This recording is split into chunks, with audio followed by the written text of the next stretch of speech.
மக்கள் போற்றும் மகத்தான தளபதிக்கு மக்களால் கிடைத்த வெற்றி சின்னம் விசில் சின்னம். இது நம்ம சின்னம். இவன் YBM பாலாஜி, கொளத்தூர் தொகுதி, தமிழக வெற்றி கழகம். என் நெஞ்சில் குடியிருக்கும்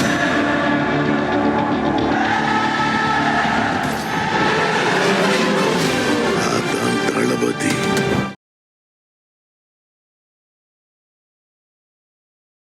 பட் நாங்கள் உங்களுக்கு பதில் சொல்ல வேண்டிய அவசியம் இல்லை. எங்களுக்கு ராகுல் காந்தி ஏதாவது சொன்னார்னா அப்போ நாங்கள் பதில் சொல்லுவோம். இப்போ இன்ஃபேக்ட் ஒரு கேள்விக்கு நாங்கள் பதில் சொல்லிட்டோம். தமிழ்நாட்டு மக்கள் கூட்டணி ஆட்சியை ஒத்துக்க மாட்டாங்கன்னு சொல்லிட்டோம். நாங்கள் அது இங்கே ஒத்து வராதுன்னு சொல்லிட்டோம். அது கதை முடிஞ்சு போச்சு. இனிமேல் அடுத்து அதிக சீட் தான் நீங்கள் கேட்கணும். அது குழுவில் வாங்க பேசுங்க, நாங்கள் கொடுக்குறது ஏற்றுனா ஏற்றுக்கோங்க, இல்லாட்டி உங்கள் முடிவை நீங்கள் பாருங்கள் அப்படின்னு திமுகவில் ஒரு மைண்ட் செட்டுக்கு வந்துட்டாங்க. நாளைக்கு காங்கிரஸ் ஹைக்கமாண்டா என்ன பண்ணோம், அவங்க பேசினது அவங்க தனிப்பட்ட கருத்து, அவங்க மேலே நாங்கள் ஆக்ஷன் எடுப்போம்னு சொல்லிட்டு தப்பிச்சுட்டு போயிட்டே இருக்கோம். இப்போவே அப்படி தானே சொல்லிட்டு போயிருக்காரு, அவங்க மேலே நான் ஆக்ஷன் எடுப்பேன், அதுக்காக போய் மீட் பண்ண போகிறேன்ட்டு போகிறாரு. இல்லை அப்படி சொல்கிறார். அது ஆக்ஷன் எடுப்பாங்களா இல்லையா தெரியாது. அப்படி ஒரு அறிக்கை கூட மேலிடத்துலேயே வந்தால் வரலாம், ஆனால் ஆக்ஷன் எடுக்க மாட்டாங்க. ஏன்னா ராகுல் காந்தி சொல்லி தான் அதிகமான சீட்டு வாங்குறதுக்கு ஒரு ப்ரெஷர் அப்ளை பண்ணுறதுக்காக பேசினாங்கன்னு ஒரு எண்ணம் இருக்குல்ல. உண்மையிலேயே தாவே காட்ட போகிற மாதிரியான ஐடியா இருக்கானா அது இன்னும் கிளியராக பிக்சர் வரல. ஓகே, கிளியர் பிக்சர்ல அங்கே அங்கே போனால் என்ன இடம் வின் பண்ண முடியும்னு ஒரு கேள்வி இருக்குல்ல. அவருக்கு என்ன செல்வாக்கு இருக்கு? ராகுல் காந்தி இவங்களை தூண்டி விடுறாரா அப்படின்ற ஒரு கேள்விக்கு வந்து சரியான பதில் கிடைக்கல. ஆக்சுவலாக கேசி வேணுகோபால் போன்றவங்க என்ன சொல்கிறாங்க, இல்லை நமக்கு இன்னும் கொஞ்சம் அங்கே சப்போர்ட் தேவையாக இருக்குது அப்படின்னு சொல்லி, நம்ம தமிழ்நாட்டில் நம்ம ஆட்சிக்கு வர போகிறது இல்லை, கேரளாவில் ஆட்சிக்கு வரதுக்கு வாய்ப்பு இருக்குது, அப்போ விஜய் கூட்டு போனால் என்ன, புதுச்சேரியில் ட்ரை பண்ணலாம், புதுச்சேரியில் ஆட்சிக்கு வரலாமே அப்படி போகிறாங்க. அது விஜய் வாயை திறந்தாலே அது ஒரு பெரிய விஷயம்னு நினைக்கிறாங்க. அதாவது ஒரு அரசியல் கட்சின்ற ஒரு தலைவர் பத்திரிகையாளரும் சந்திக்கிறது கிடையாது, பல விஷயங்களில் கருத்து சொல்கிறதும் கிடையாது. எந்த விதமான வதந்தி இருந்தாலும் நாங்கள் யார்ட்டையும் கூட்டணி பேசுகிறேன்ற ஒரு விஷயத்தை மட்டும் ட்விட்டரில் போட்டு விட்டுறானுங்க, எக்ஸ் தளத்தில் போட்டு விட்டுறாங்களே தவிர மற்றபடி அந்த 4 பேர் இருக்கானுங்க.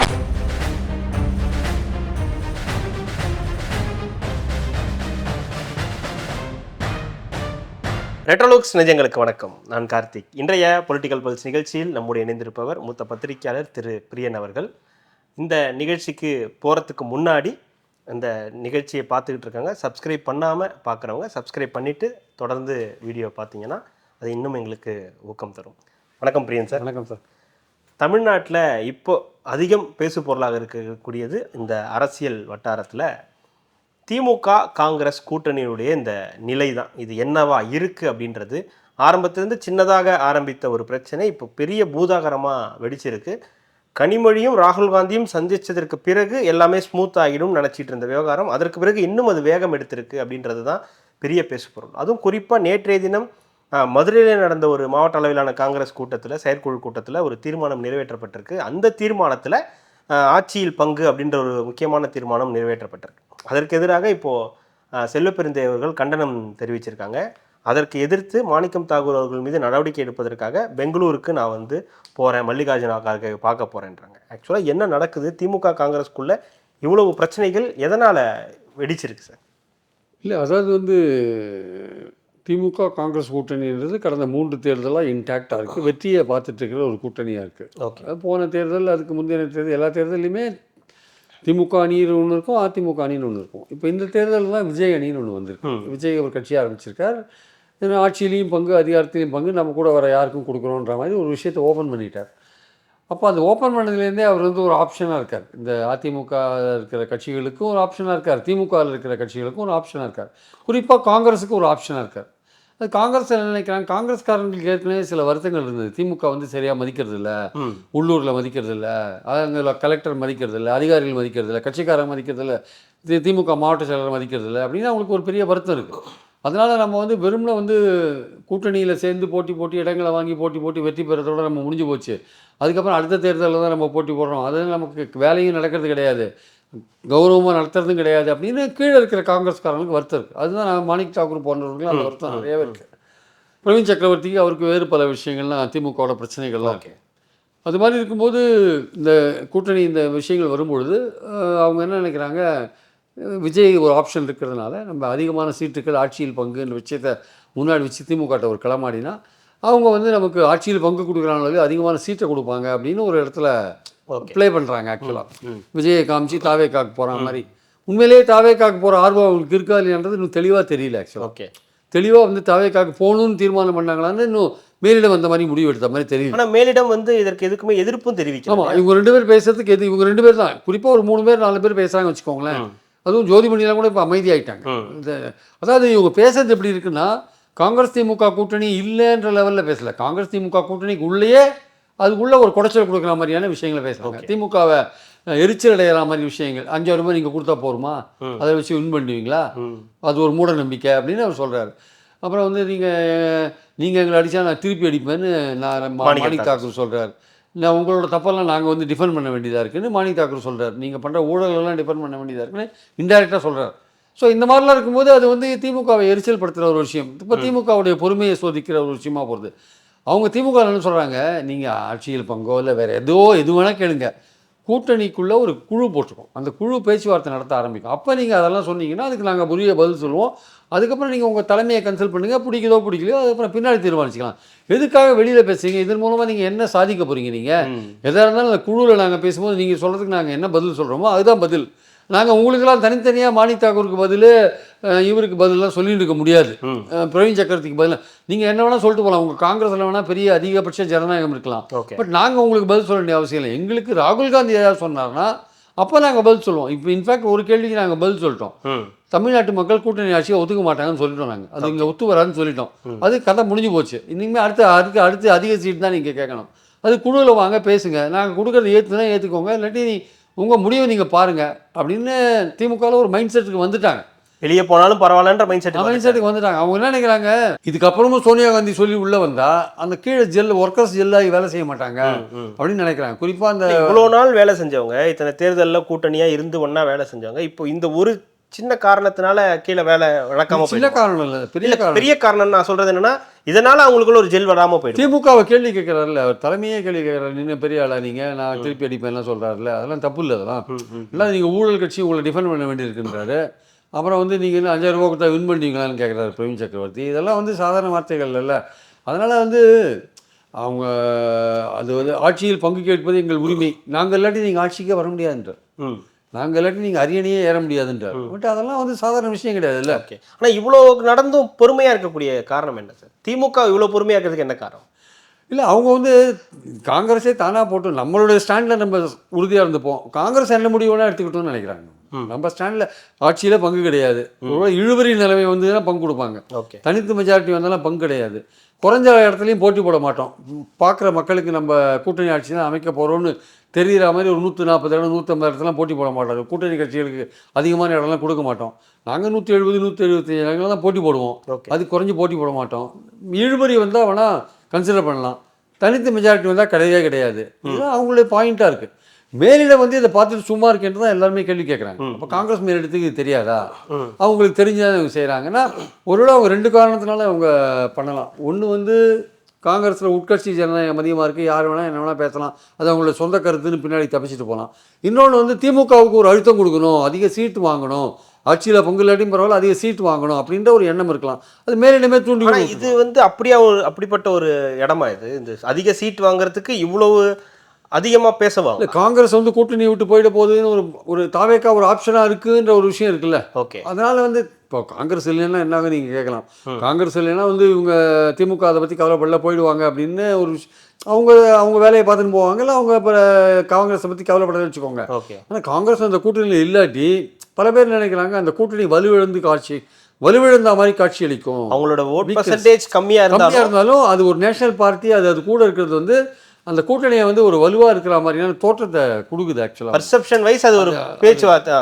உண்மையிலேயே அது திமுக தான் எல்லா வேலையும் செய்து, திமுக தான் வெற்றிக்கு பாடுபடுது எல்லாமே இருந்தால் கூட அது வந்து காங்கிரஸ் கட்சியும் அங்கே இருக்கும்போது தான் அந்த கூட்டணி வந்து முழுமை பெறுது அப்படின்னு பல பேருடைய சர்க்கிளில் ஒரு கேப் வந்து காங்கிரஸ் மோடியை எதிர்க்கிற பாஜகவை எதிர்க்கிற அந்த வலுவான ஒரு கூட்டணி விசிகா, சிபிஐ, சிபிஎம், மதிமுக, காங்கிரஸ் அப்படின்றது அந்த வரிசை வந்து கரெக்டாக இருக்குது. அதில் நடுவில் ஒன்று மிஸ் ஆனால் கூட அது ஒரு பலவீனமாக தெரியறதுக்கான வாய்ப்புகள் இருக்குது அப்படின்ற ஒரு எண்ணம் இருக்குது. அது இல்லைன்னா சொல்ல முடியாது, எண்ணம் இருக்குது. 2 தலைமை, ஒன்று ராகுல் காந்தி, இன்னொன்று மு.க. ஸ்டாலின் அவர்கள். இவங்க தான் பேசணும். அதில் ஒருத்தர் கிளியராக சொல்லிட்டார், வாய்ப்பே இல்லை, ஆட்சியில் அதிகாரத்தில் பங்கு இல்லைன்ட்டார். இன்னொருத்தர் அதை பற்றி இன்னும் நேரடியாக எதுவுமே நமக்கு வந்து தகவல் கிடையாது. ஆனால் இதற்கு நடுவில் இருக்கக்கூடிய ஆட்கள் இருக்காங்களே, இந்த பக்கம் ராஜா கண்ணப்பனாக இருக்கட்டும், ஆர்.எஸ். பாரதி அவர்களாக இருக்கட்டும், மற்ற நபர்களாக இருக்கட்டும், இந்த பக்கம் மாணிக்கம் தாகூர், பிரவீன் சக்கரவர்த்தி போன்ற நபர்கள் பேசுகிறதுனால இங்கே என்ன பாதிப்பு வரும் தலைமையில்?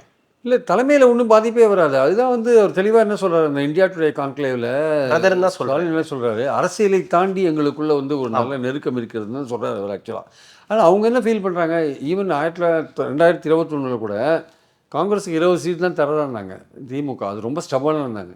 ஆனால் கடைசியில் சோனியா காந்தி உள்ள தலையிட்டு ஸ்டாலின் கூட பேசி அதை 5 சீட் ஏற்றி அப்புறம் இவர் அழகிரிகிட்ட சொல்லி அவர் போய் காங்கிரஸ் அழகிரி தலைவர் அப்போ அவர் போய் அக்ரிமெண்ட் போட்டார் ஸ்டாலினோட ராத்திரி. ஸோ அது மாதிரி இருக்கப்போ இந்த இடத்துலையும் சோனியா காந்தி உள்ளே வருவாங்கன்னு திமுக நினைக்குது.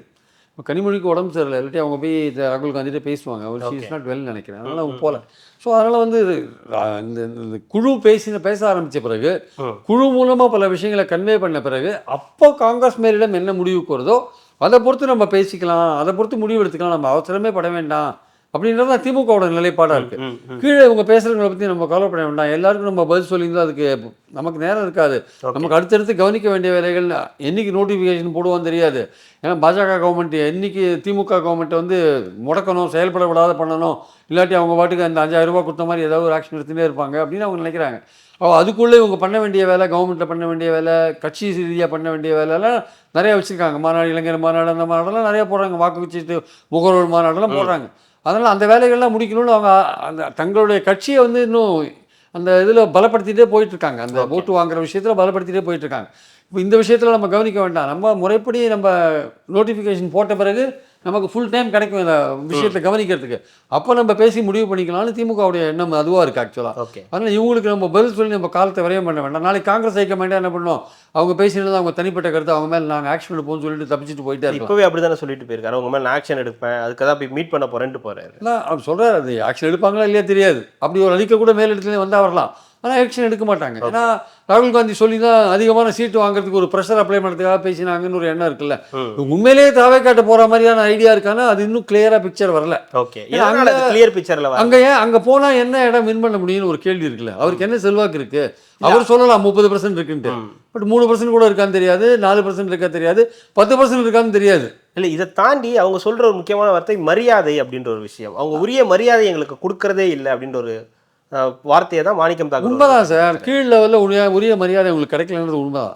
ஸ்டாலினை பொறுத்தப்பட்டு காங்கிரஸோட மேலிட தலைவரோட நல்ல ரேப்போவில் இருக்கார். ஓகே, எல்லாரோடையும் நல்ல இதாக இருக்கார். இவன் மாநில நிர்வாகிகள் சிதம்பரம், செல்வ பெருந்தையோடலாம் நல்ல இதில் இருப்பார்.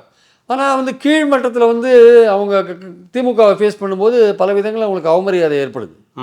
அதிகாரிகள் மட்டத்தில் வேலை செய்ய மாட்டேன்றாங்க, மாவட்ட செயலர் மதிக்க மாட்டேன்றாரு, இவங்களுடைய இந்த எம்பி ஃபண்டில் வேலை செய்வாங்கல்ல அதுக்கெல்லாம் உரிய அனுமதியெல்லாம் கொடுக்க மாட்டேன்றாங்க. அது வேறு பல விஷயங்கள் எல்லாரும் ஒரு டிரான்ஸ்ஃபர் சொன்னால் போட மாட்டாங்க, ஒரு ரெக்கமெண்டேஷன் சொன்னால் செய்ய மாட்டாங்க, எல்லாமே அவங்களுக்கு இருக்குது. மாணிக் தாக்கூருக்குலாம் பர்சனலாகவே KKSR மேலே கோபமாக இருக்கார். ஏன்னா அவர் 2500-3000 ஓட்டு தான் வின் பண்ணார் போல். அதுவே வந்து நாயுடு வந்து ஏதோ நாயுடு ஓட்டுகளெல்லாம் தடுத்துட்டார் KKSRன்னு மாணிக் தாக்கூருக்கு ரொம்ப கோபம். அந்த முக்கலத்தோர் ஓட்டு மட்டும் தான் நம்ம வாங்கியிருக்கோம், அதனால தான் பிரச்சனை ஆகிடுச்சு, நாயுடு ஓட்டுகள் நமக்கு கிடைக்கல, அது KKSR தான் தடுத்துட்டாரு. அங்கே விருதுநகர்லையும் கலெக்டரேட்டில் அவருக்கு ஒன்றும் பெரிய மதிப்பெல்லாம் இல்லை அவருக்கு. அதனால் அவரே பாருங்கள் இப்போ என்ன சொல்கிறாரு, அடுத்த தேர்தலில் போட்டி போட மாட்டேன், எனக்கு MP போஸ்ட் முக்கியம் இல்லைன்னு சொல்கிறார்.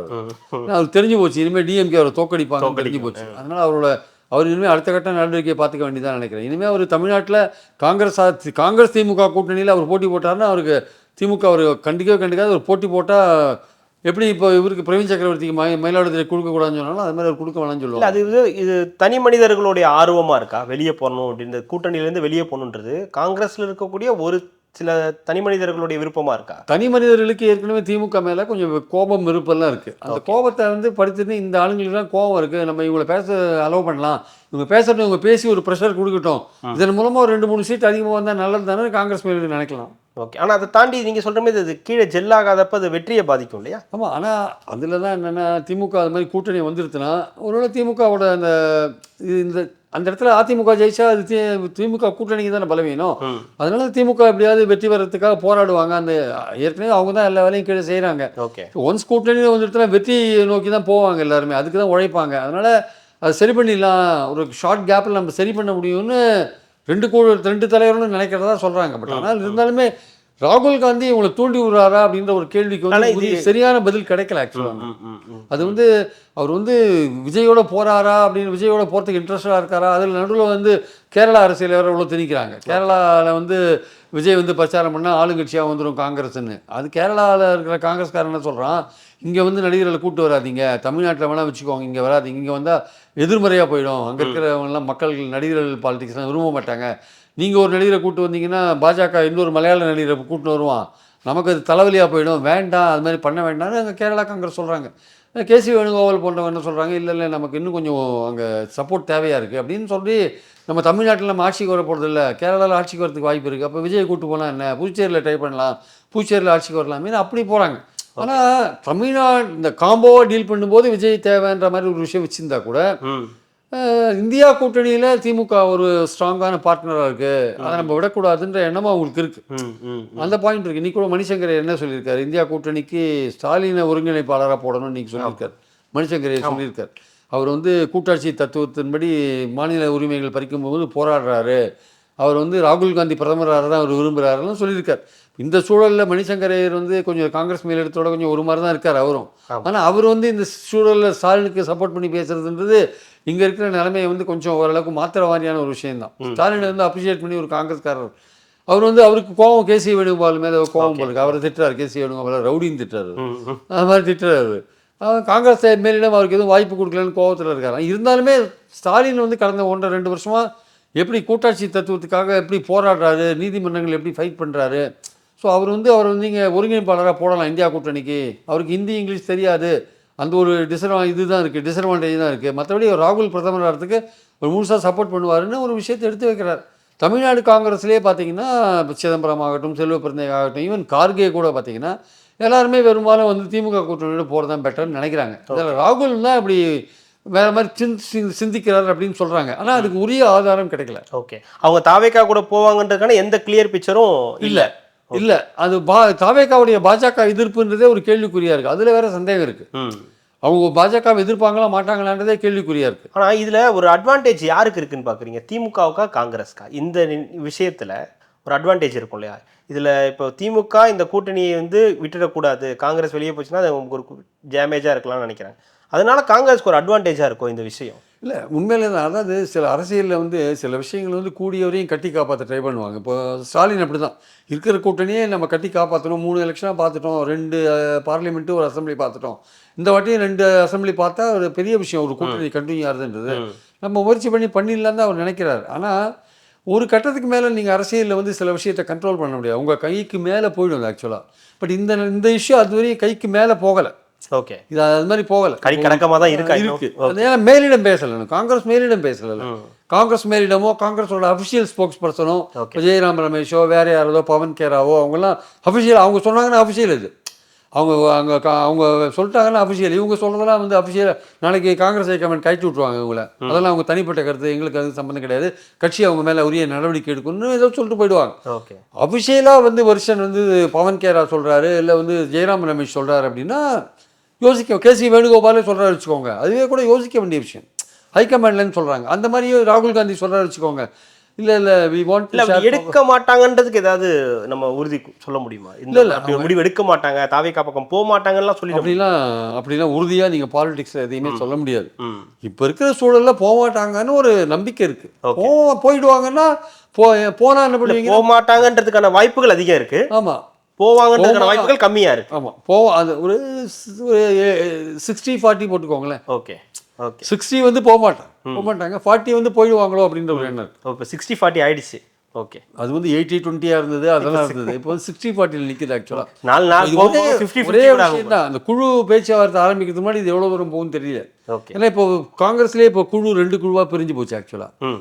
இப்போ செல்வ பிறந்தகை ஆக்ஷன் எடுக்கணும்னு போயிட்டார். அப்போ வந்து தெரிஞ்சு போச்சு.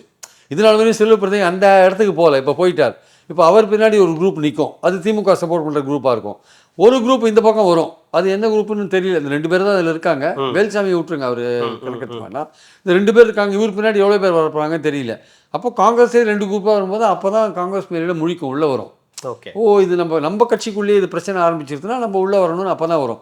ஸோ இப்போ செல்வ பிறந்தகை இந்த விஷயத்தை இன்னும் கொஞ்சம் தீவிரமாக ஆரம்பித்தார்னா காங்கிரஸ் ஹைகமாண்ட் உள்ளே வரதுக்கான வாய்ப்பு இருக்குது. ஓகே, இதில் இவங்கள பற்றி தான் பேசுகிறாங்க, பட் ஆனால் இவங்கள்ட்ட எந்த விதமான அதை பற்றின பேச்சு இல்லை அப்படின்போது தாவேக்கா தான் அது வந்து தாவேக்கா வச்சு தான் அங்கே எல்லாமே நடக்குது. தாவேக்காவுக்கு நாங்கள் போயிடுவோம். நேற்று அந்த கூட்டத்தில் கூட ஒரு நிர்வாகி சொல்லும்போது நம்ம தாவேக்கா கூட போகணுன்னு தான் பேசுகிறார்.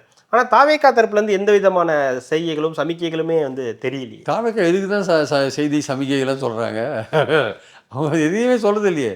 அவங்க கருத்து சொல்லாத இருக்கிறதே வந்து ராஜதந்திரம்னு நினைக்கிறாங்க அவங்க. அதாவது வாயை மூடின்னு இருக்கிறதே பெரிய வெற்றின்னு நினைக்கிறாங்க அவங்க. அதாவது விஜய் வாயை திறந்தாலே அது ஒரு பெரிய விஷயம்னு நினைக்கிறாங்க. அதாவது ஒரு அரசியல் கட்சின்ற ஒரு தலைவர் பத்திரிகையாளரும் சந்திக்கிறது கிடையாது, பல விஷயங்களில் கருத்து சொல்கிறதும் கிடையாது. எந்த விதமான வதந்தி இருந்தாலும் நாங்கள் யார்ட்டையும் கூட்டணி பேசுகிறேன்ற ஒரு விஷயத்தை மட்டும் ட்விட்டரில் போட்டு விட்டுறானுங்க, எக்ஸ் தளத்தில் போட்டு விட்டுறாங்களே தவிர மற்றபடி அந்த 4 பேர் இருக்கானுங்க, இந்த ஜான் ஆரோக்கியசாமி, ஆதவ அர்ஜுனா, அப்புறம் அந்த புஷி ஆனந்த், இந்த மாதிரி அருள்ராஜ் 4 பேர் இருக்காங்க. அவங்க 4 பேர் என்ன பண்ணுறாங்க, 4 பேர் 4 திசையில் என்ன யார்கிட்ட பேசிகிட்டு இருக்காங்க தெரியாது. அவங்க என்ன பண்ணுறாங்கன்னே தெரியல. அவங்ககிட்ட யாரும் போகலன்றது உண்மை.